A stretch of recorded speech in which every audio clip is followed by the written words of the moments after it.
បាទសួស្តីបងប្អូនទាំងអស់គ្នាអញ្ចឹងក៏បងប្អូនណាខ្លះធ្លាប់បានស្ដាប់ការសម្ភាសរវាងទូ CNN ជាមួយនឹងសាស្ត្រាចារ្យជនជាតិថៃម្នាក់ដែលជាសាស្ត្រាចារ្យស្រីម្នាក់គាត់និយាយអំពីមូលហេតុដែលនាំឲ្យកើតសង្គ្រាមរវាងខ្មែរថៃអញ្ចឹងបើយើងស្ដាប់ការបកស្រាយរបស់គាត់វាត្រូវមួយផ្នែកប៉ុន្តែដល់ពេលយើងគិតមិនតិចទៀតវាហាក់បីដូចជាប្រទេសកម្ពុជាយើងគឺជាតុក្កតាសម្រាប់ថៃលេងអញ្ចឹងទៅប្រៀបបានហាក់បីដូចជាយើងជាតុក្កតាមិនមែនជាមនុស្សអញ្ចឹងគេចង់លេងអីក៏បានព្រោះតុក្កតាបងប្អូនមិនចឹងបាទតុក្កតាសម្រាប់មនុស្សលេងតាអញ្ចឹងបើស្ដាប់ទៅដូចជាថាជនជាតិថៃនេះនិយាយត្រូវអញ្ចឹងបងប្អូនអាចចាំបានថាគាត់និយាយពីស្អីខ្លះគាត់និយាយថាហេតុដែលនាំឲ្យមានសង្គ្រាមរវាងខ្មែរហើយនិងថៃហ្នឹងហើយប៉ុន្តែសម្ដីរបស់គាត់ហ្នឹងគឺចង់សម្ដៅយកថាថៃជាអ្នកវាយខ្មែរហ្មងអត់មានរឿងថាឆ្លោះគ្នាព្រំដែនមូលហេតុនេះមូលហេតុនោះអីទេយើងលើកអ្វីដែលគាត់លើកឡើងហ្នឹងគឺគាត់ចោទប្រកាន់ទៅលើរដ្ឋាភិបាលថៃខ្លួនឯងហ្នឹងថាជាអ្នកវាយខ្មែរហ្មងហ្នឹងឯងដោយសារគាត់លើកថា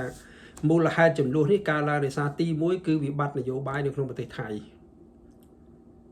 ភាពវឹកវរនៃនយោបាយនៅក្នុងប្រទេសថៃអញ្ចឹងទៅដើម្បីបង្វែរដានគឺបង្កទៅជាចំនួនជាមួយនឹងប្រទេសជិតខាងចំណុចទី2គឺដោយសារអសមត្ថភាពការគ្មានសមត្ថភាពក្នុងការគ្រប់គ្រងគ្រោះមហន្តរាយនៅក្នុងប្រទេសខ្លួនឯងគឺប្រទេសថៃនឹងនៅពេលដែលមានទឹកជំនន់មានស្អីលិចស្លាប់ប្រជាពលរដ្ឋថៃខ្ទេចខ្ទីអស់ទ្រព្យសម្បត្តិអីទាំងអស់ហ្នឹងអញ្ចឹងរដ្ឋាភិបាលនឹងវាអសមត្ថភាពដើម្បីទប់ស្កាត់រឿងហ្នឹងឲ្យតន់សភាពការដោះស្រាយបញ្ហាហ្នឹងឲ្យបានត្រឹមត្រូវវាមិនបានព្រមទាំងភាពបរាជ័យនៅក្នុងការដោះស្រាយអក្រិតកម្មអនឡាញហើយបែរជាងាកចោតដាក់ប្រទេសនេះប្រទេសនោះអញ្ចឹងទៅបាទខ្លួនឯងនឹងដោះស្រាយវាមិនចេញរឿងហ្នឹងគឺវាត្រូវបានប្រទេសធំដូចជាសហរដ្ឋអាមេរិកជាដើមហ្នឹងបានទម្លាក់កំហុសខ្លាំងទៅលើថៃដែលជាមេអក្រិតកម្មអនឡាញមកនៅក្នុងប្រទេសហ្នឹងឃើញទេអញ្ចឹងគាត់ចង់បង្វែរពីភាពអសមត្ថភាពហ្នឹងបង្វែរពីអសមត្ថភាពហ្នឹងដើម្បីទៅបង្កចំនួនជាមួយប្រទេសជិតខាងដែលមានប្រទេសកម្ពុជាយើងនឹងឯងហើយចំណុចចុងក្រោយទៀតនេះឥឡូវហ្នឹងគឺគេចង់ឈ្នះឆ្នោតថ្ងៃបោះឆ្នោតខាងមុខហ្នឹង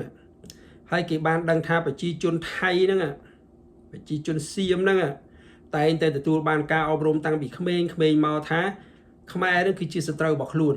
ខ្មែរនឹងជាអ្នកយកទឹកដីរបស់ខ្លួនអញ្ចឹងគេត្រូវរើបំរាស់ដើម្បីវាយយកទឹកដីនឹងវិញ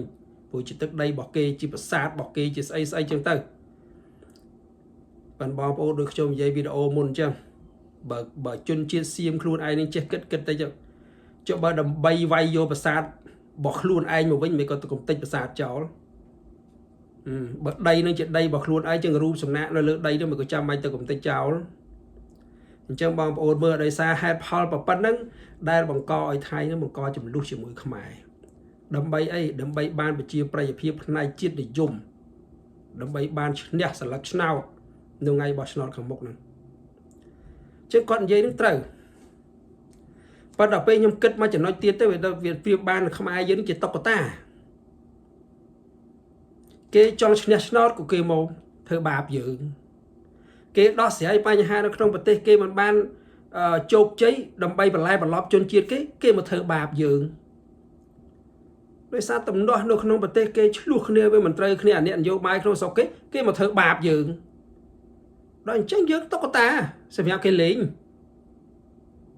បងប្អូនពិចារណាកន្លែងនេះទេមើលវាខ្មែរយើងទៅជាតុក្កតាណាអញ្ចឹងយើងគួរធ្វើខ្លួនយើងជាតុក្កតាឲ្យគេលេងតទៅទៀតឬមួយក៏យ៉ាងម៉េចចឹងដូចខ្ញុំនិយាយវីដេអូមុនចឹងប្រជាពលរដ្ឋក៏ដឹងខ្លួនឯងដែរចឹងយើងត្រូវធ្វើខ្លួនយើងជាមនុស្សហើយជាមនុស្សដែលខ្លាំងជាងអ្នកដែលលេងយើងហ្នឹងតែយើងថាចុះគេប្រទេសធំប្រជាជនគេច្រើនសពាវុធគេខ្លាំងម៉ងយើងនឹងធ្វើថ្ងៃណាឈ្នះគេបើយើងមិនដើរវាមិនទៅមុខទេតែបើយើងដើរវាគង់ដល់ទេមកជាហ៊ានម្ដងអាខ្លាំងក៏វាមិនទៅខ្លាំងរហូតដែរមនុស្សយើងពេលខ្លះវាធ្លាក់ដល់កពូលប្រទេសយើងសម័យពីមុនមកជាមហានគរអាណាខ្លាំងជាងយើងហេតុអីក៏យើងធ្លាក់មកដល់ប៉ុណ្ណឹងវាគ្មានស្អីមួយទៀងទាត់ទេបងប្អូន ប៉ុន្តែបើយើងខ្ជិលយើងមិនធ្វើដំណើរយើងមិនដើរយើងនឹងមិនទៅដល់គោលដៅមួយជីវិតវាមានតែប៉ុណ្្នឹងឯងអញ្ចឹងយើងត្រូវបោះជំហានឲ្យខ្លាំងត្រូវបោះជំហានឲ្យខ្លាំងពង្រឹងកម្លាំងយោធារបស់យើងកម្រឹងសពាវុធយោធារបស់យើងបាទរដ្ឋអ្នកកសែតរបស់ថៃក៏វានិយាយខ្លួនវាដែរបើថៃខ្លាំងមិនក៏មិនទៅវាយមួយសិង្ហបុរីមកវាយអីទៅជាមួយខ្មែរមកវាសិង្ហបុរីគេខ្លាំងទៅហ៊ានប៉ះគេយកមកយើងខ្សោយអញ្ចឹងយើងត្រូវតែពង្រឹងឲ្យខ្លាំងដូចគេបាទត្រូវពង្រឹងឲ្យខ្លាំងដើម្បីកុំឲ្យគេមើលងាយបានយើងមិនមែនត្រូវធ្វើខ្លួនជាតុក្កតាឲ្យគេលេងយើងទេបាទហើយឥឡូវយើងឃើញចរចាត្រូវគ្នាមកនេះចរចាជាមួយថៃហ្នឹងខ្ញុំមិនដែលជាយកមកទុកជារឿងសំខាន់ទេប៉ុន្តែចរចាដើម្បីសន្តិភាពដល់ប្រជាពលរដ្ឋគឺជារឿងសំខាន់ដែរប៉ុន្តែមិនដឹងជឿវាបានប៉ុន្មានទេអាពួកនេះវាកុហកយើងទៅរហូតហ្នឹង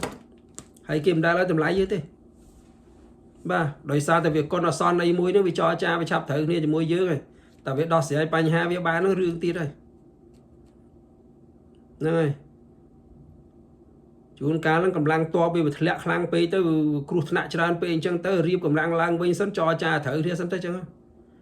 ប្រមូលសពាវុធយកមកថែមសិនអីថែមសិនទៅខ្ញុំចេះថាទៅបើតាមពិតវាអញ្ចឹងមែនហ្នឹង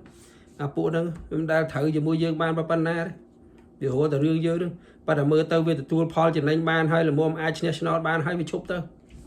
បាទថ្ងៃក្រោយវាមានរឿងអីកើតឡើងក្នុងស្រុកវាលេងយើងទៀតអញ្ចឹងចាប់ពីពេលហ្នឹងទៅយើងមានតែខ្លាំងទេពង្រឹងទៅបាទវាមានតែប៉ុណ្្នឹងឯងហើយក៏គ្មានរឿងឯណាទៅត្រូវជាមួយគ្នាសន្តិភាពកាត់ដីកាត់ទឹកអីនេះខ្ញុំមិនជឿថារដ្ឋាភិបាលខ្មែរយើងក៏ធ្វើអញ្ចឹងទេប៉ុន្តែគាត់ថាវាគ្មានបានប្រយោជន៍អ្វីដូចវីដេអូខ្ញុំនិយាយមុនចឹងវាគ្មានបានប្រយោជន៍អ្វីពីការកាត់ដីសុំសន្តិភាពទេអញ្ចឹងថ្ងៃណាគេចង់បានគេវាយទៀតដល់កាត់ឲ្យគេបានសន្តិភាពថ្ងៃណាគេចង់បានគេវាយទៀតដល់កាត់ឲ្យគេបានសន្តិភាពវាមិនមែនជាដំណោះស្រាយទេអាហ្នឹងបងប្អូនរដ្ឋាភិបាលខ្មែរក៏មិនមែនល្ងងដល់កម្រិតហ្នឹងដែរបាទអញ្ចឹងខ្ញុំជឿថា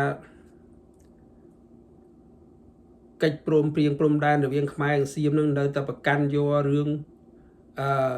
ផែនទីបារាំងសៀមឆ្នាំ1907 900អីណាហ្នឹង4អីហ្នឹងមានតែអាហ្នឹងឯង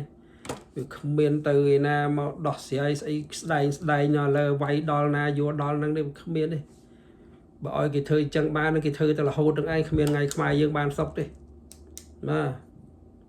នឹងយើងគួរពិចារណាទាំងអស់គ្នាទៅរបស់តែគេធ្លាប់យកបានគេយកហើយបើយើងបដ ாய் ឲ្យគេយកបានគេយកតែរហូតទៅវិធីសាស្ត្រណាក៏ដោយតែបានចំណេញដល់គេបាទអញ្ចឹងយើងគួរពិចារណាទៅជួនកាលសៀមនឹងវាអសន្នណាបាទឥឡូវធ្វើឲ្យគេខឹងពិភពលោករឿងសាសនាហ្នឹងមួយអញ្ចឹងពេលខ្លះដល់ពេលវាអសន្នដល់ពេលវាបានចំណេញឬក៏ដល់ពេលវាអីមួយអញ្ចឹងវាចោះចាយកឈប់សិនណាបាទប៉ុន្តែខ្ញុំជឿថារដ្ឋាភិបាលខ្មែរកងទ័ពខ្មែរយើងមិនភ្លេចខ្លួនទេមានអ្នកណាមួយបាត់ការឈឺចាប់ទេការបំផ្លាញរបស់វាមករយៈមកនេះជីវិតមនុស្សហេដ្ឋារចនាសម្ព័ន្ធរបស់មនុស្សបើបាត់បង់អស់ការប្រកបរបរអាជីវកម្មរស់ស៊ីទឹកភ្នែកយើងហូមនឹងថ្ងៃណាឈប់ទេអញ្ចឹងគ្មានរឿងអីមកសើចស្រួលទេបាទត្រូវតែចងចាំនៅក្នុងចិត្តជានិច្ចថាពួកនេះមិនដែលល្អជាមួយខ្មែរយើងទេអញ្ចឹងត្រូវពង្រឹងសមត្ថភាពយើងឲ្យខ្លាំងបាទបានទៅរួចបើមិនចឹងទេវាមើងងាយយើងអត់ឈប់ទេវាយកយើងធ្វើតុក្កតាអត់ឈប់ទេបាទនឹងខ្ញុំយកសម្ដីរបស់គេប៉ុណ្ណឹងខ្ញុំយកមកវិភាគមើលទៅខ្ញុំថាយីអានេះចាត់ទុកឯងតុក្កតាតាបាទអញ្ចឹងសូមជូនប៉ុណ្ណឹងចុះបាទសូមអរគុណបាទសូមជម្រាបលា